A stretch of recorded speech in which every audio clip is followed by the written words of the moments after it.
jurusan Ekonomi Syariah, NIM 12402173283. Kali ini saya akan mempresentasikan hasil laporan praktek pengalaman lapangan saya. PPL kali ini jelas sangat berbeda dari PPL tahun sebelum-sebelumnya, karena PPL kali ini hanya dilakukan di desa masing-masing setiap mahasiswa. Kemudian PPL ini juga dilakukan dengan melakukan wawancara dan observasi ke tempat PPL beberapa kali saja. Tidak seperti tahun sebelumnya yang melakukan praktek pengalaman lapangan ini terjun langsung ke tempat PPL selama kurang lebih 30 hari. PPL bisa dilakukan di lembaga perekonomian desa maupun mengambil penelitian terkait potensi desa. PPL kali ini saya mengambil terkait potensi desa yang ada di desa saya. Desa Ploso terletak di Kecamatan Punung, Kabupaten Pacitan. Sebagian besar wilayahnya terdapat pada daerah dataran tinggi yang dikelilingi oleh bukit-bukit. Masyarakat desa Ploso sebagian besar bermata pencarian sebagai petani dan berwirausaha batu bata dan genteng. PPL kali ini saya mengambil judul analisis strategi produksi dan pemasaran batu bata dan genteng sebagai produk unggulan di desa Ploso, Kecamatan Punung, Kabupaten Pacitan. Alasan saya mengambil judul tersebut karena batu bata dan genteng ini merupakan salah satu produk unggulan yang ada di desa Ploso, Kecamatan Punung, Kabupaten Pacitan. Karena tanah liat yang ada di desa Ploso ini memiliki kandungan kaoli yang sangat tinggi. Berbeda halnya dengan daerah-daerah lain, di mana kandungan kaulinya itu lebih rendah. Sehingga apabila memproduksi batu bata dengan kandungan kauli yang tinggi, akan menghasilkan produk yang luar biasa. Apabila kandungan kaulinya rendah seperti daerah-daerah lain, maka hasil batu bata dan gentengnya pun tidak akan semaksimal atau tidak akan sebagus apabila memproduksi batu bata dengan tanah liat yang memiliki kandungan kauli yang sangat tinggi. Karena desa Ploso memiliki potensi tanah liatnya yang bagus, sehingga hal tersebut dimanfaatkan oleh masyarakat setempat untuk digunakan memproduksi batu bata dan genteng. Penelitian kali ini saya meneliti salah satu pengrajin batu bata dan genteng yang ada di desa Ploso, yaitu yang dimiliki oleh Bapak Katmadi dengan alamat RT 2 RW 2 Desa Ploso, Dusun Ploso, Kecamatan Punung, Kabupaten Pacitan. Kemudian saya melakukan observasi dan wawancara ke tempat PPL Bapak Katmadi tersebut. Saya terlebih dahulu melakukan wawancara. Setelah saya melakukan wawancara ini, ternyata dari pihak Bapak Katmadi mengungkapkan bahwa terdapat kendala dalam proses produksi dan pemasaran. Sebenarnya batu bata dan genteng ini sudah terjual sampai luar kota. Namun apabila ada pesanan yang sudah melebihi atau sudah banyak, Bapak Katmadi ini tidak bisa menyanggupi dalam waktu cepat karena mesin yang digunakan itu tidak bisa memproduksi batu bata dan genteng secara lebih besar. Kemudian untuk pemasaran, saat musim penghujan sehingga sinar matahari ini berkurang, maka proses pengeringan batu bata dan genteng ini akan membutuhkan waktu yang lebih lama, yaitu sekitar 2 minggu sampai 1 bulan. Padahal sewajarnya itu seperti saat musim kemarau, proses pengeringan batu bata dan genteng ini hanya membutuhkan waktu kurang lebih 1 minggu sampai 10 hari saja. Hal itu juga tidak perlu dijemur langsung terkena sinar matahari saat musim kemarau. Hanya diletakkan di rak pengeringan, itu nanti akan kering sendiri. Kemudian saat musim penghujan, harga batu bata dan genteng ini mengalami penurunan. Tidak seperti hari-hari biasanya atau seperti saat musim kemarau. Bahkan harganya itu bisa di bawah standar. Kemudian bisa dilihat dari penurunan penjualan dari musim kemarau ke musim penghujan. saat musim hujan, eh, jumlah batu bata dan genteng yang dapat dijual selama 1 bulan kurang lebih 10.000 sampai 15.000 biji per bulan. Kemudian saat musim penghujan, permintaan batu bata dan genteng ini menurun drastis. Kurang lebih permintaannya hanya bisa mencapai 5.000 per bulan saja. Bisa dilihat dari presentase penurunan tersebut ya, bahwa penurunannya itu kurang lebih sebanyak 60%. Metode penelitian yang saya gunakan yaitu dengan melakukan wawancara secara mendalam secara langsung. Saya melakukan wawancara ini datang langsung ke tempat usaha batu bata dan genteng Bapak Atmadi. Kemudian setelah saya melakukan wawancara ini, saya melihat proses produksi batu bata dan genteng. Proses batu bata dan genteng ini akan saya jelaskan. Sebelum saya jelaskan dahulu bahan yang digunakan untuk proses pembuatan batu bata dan genteng. Bahannya itu tanah liat, kemudian yang kedua air, dan yang ketiga itu kayu. Kalau air ini digunakan untuk pencampuran tanah liat, sedangkan kayu digunakan untuk proses pembakaran batu bata dan genteng. Saya jelaskan dahulu proses produksi batu bata dan genteng. Pertama itu membuat lubang untuk tempat mengadukan tanah liat. Jadi tanah liatnya ini tidak diambil dari satu tempat saja, tetapi dari beberapa tempat. Biasanya itu dari 3 tempat dicampur menjadi satu dengan cangkul. Kemudian apabila sudah tercampur ini akan dimasukkan ke molen supaya pencampurannya itu lebih merata. Setelah dicampur menggunakan mesin molen, kemudian diambil, langsung bisa dilakukan cetak batu bata dan genteng menggunakan mesin. Apabila sudah dicetak, batu bata dan genteng ini dapat dikeringkan di rak dapat dikeringkan di rak, sehingga proses pengeringan batu bata dan genteng ini tidak perlu dijemur secara langsung atau tidak perlu dikeringkan langsung menggunakan sinar matahari, tetapi diletakkan di rak. Itu nanti akan kering sendiri kurang lebih selama 7 hari sampai 1 minggu. Setelah batu bata dan genteng ini kering, maka dapat dilakukan proses pembakaran. Tahap pertama itu menyusun batu bata dan genteng di dapur pembakaran. Kemudian memasukkan kayu yang akan digunakan untuk membakar batu bata dan genteng. Kemudian kita masuk tahap membuat dinding di sekeliling susunan batu bata dan genteng tersebut. Tujuannya untuk mempercepat suhu yang ada di dalam susunan batu bata. Setelah itu tahap penutupan lubang supaya api tidak keluar. Kemudian proses pembakaran batu bata dan genteng ini kurang lebih 18 jam sampai 20 jam. Itu nanti sudah selesai proses pembakarannya. 2 hal penting dalam strategi produksi yaitu perancangan sistem produksi dan pengendalian sistem produksi. Yang pertama, saya akan jelaskan mengenai perancangan sistem produksi.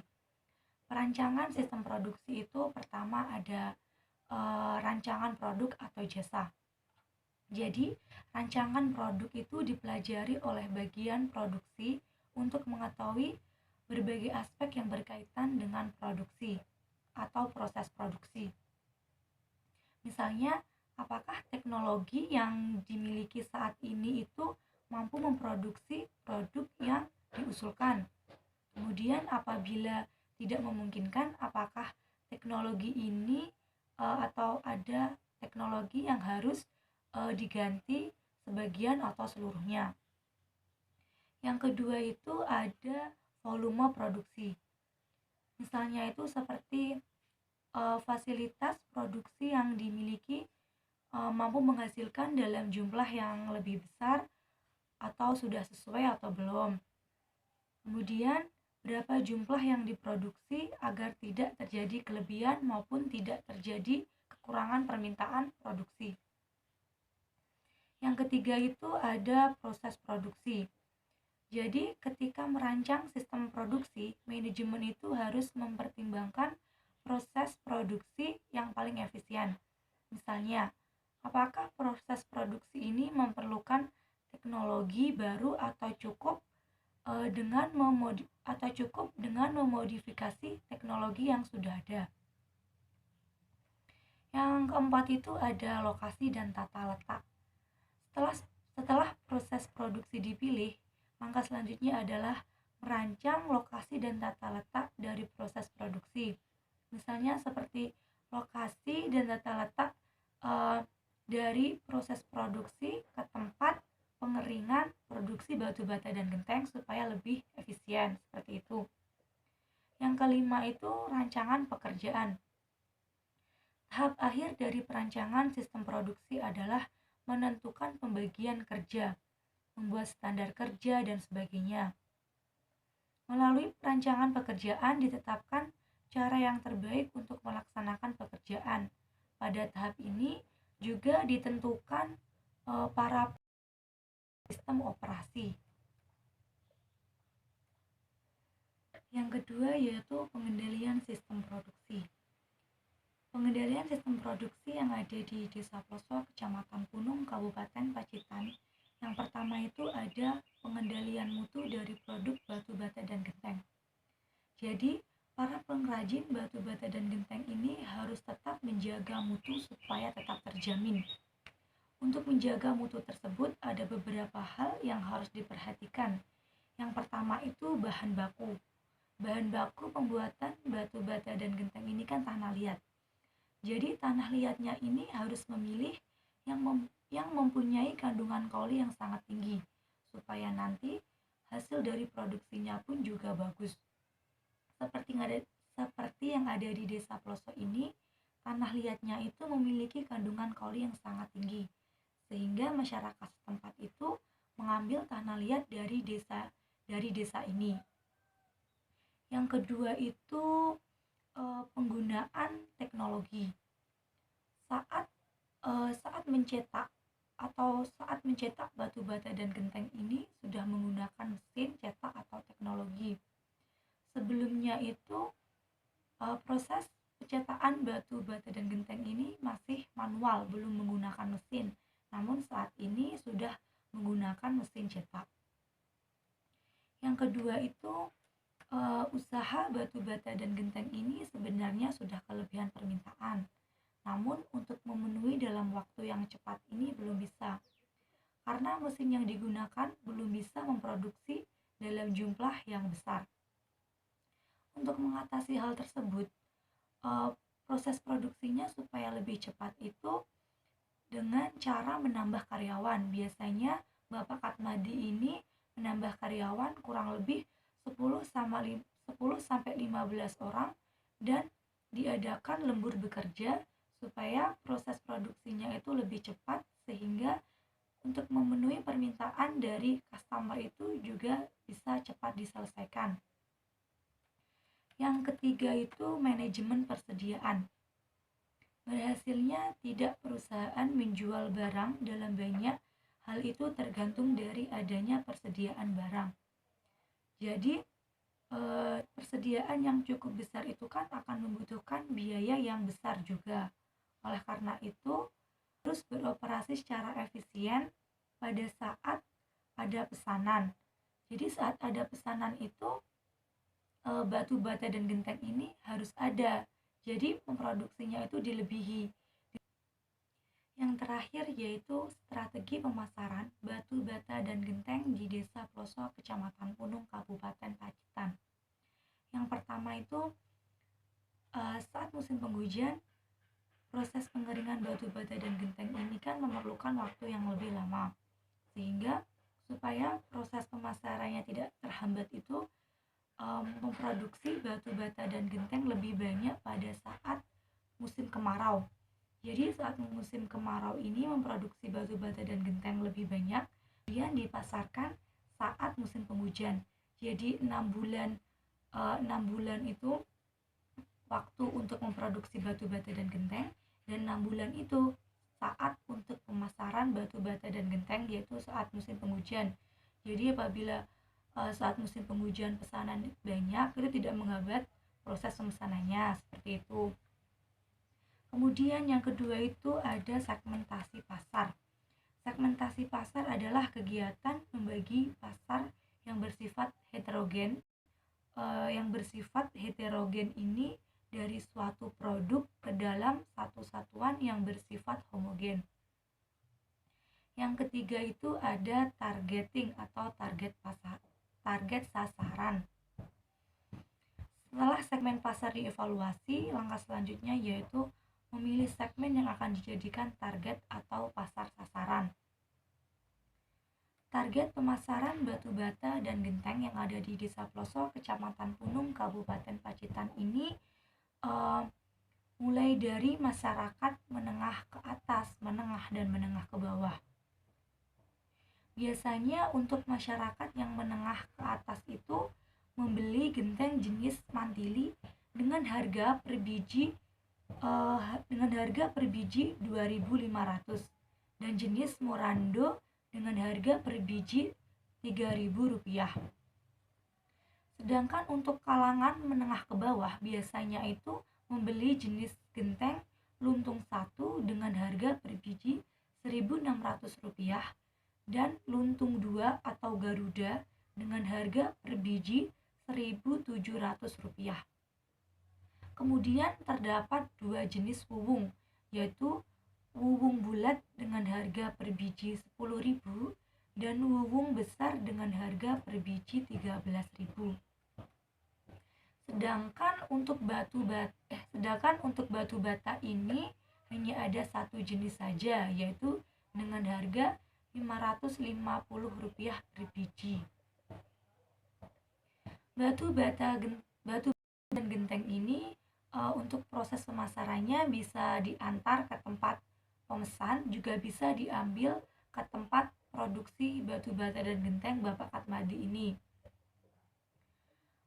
Proses pemasaran batu bata dan genteng ini sudah sampai luar kota seperti Trenggalek, Bantul, Jogja, Wonosari, Solo. Namun, kebanyakan yang membeli batu bata dan genteng ini adalah masyarakat lokal atau masyarakat setempat saja. Yang terakhir itu ada promosi. Promosi itu bukan hanya berfungsi sebagai alat komunikasi antara perusahaan dan konsumen, melainkan juga sebagai alat untuk mempengaruhi konsumen dalam kegiatan pembelian sesuatu sesuai dengan keinginan dan kebutuhannya. Promosi yang biasa dilakukan oleh pengrajin batu bata dan genteng yang ada di Desa Ploso, Kecamatan Punung, Kabupaten Pacitan, yaitu dengan menggunakan spanduk yang dipasang di jalan. Kemudian bisa juga dengan secara lisan langsung dari mulut ke mulut, seperti itu. Biasanya konsumen batu bata dan genteng ini adalah para pelanggan yang sudah lama membeli batu bata dan genteng di tempat tersebut, seperti itu. Sekian presentasi laporan praktek pengalaman lapangan saya. Semoga bermanfaat. Wassalamualaikum warahmatullahi wabarakatuh.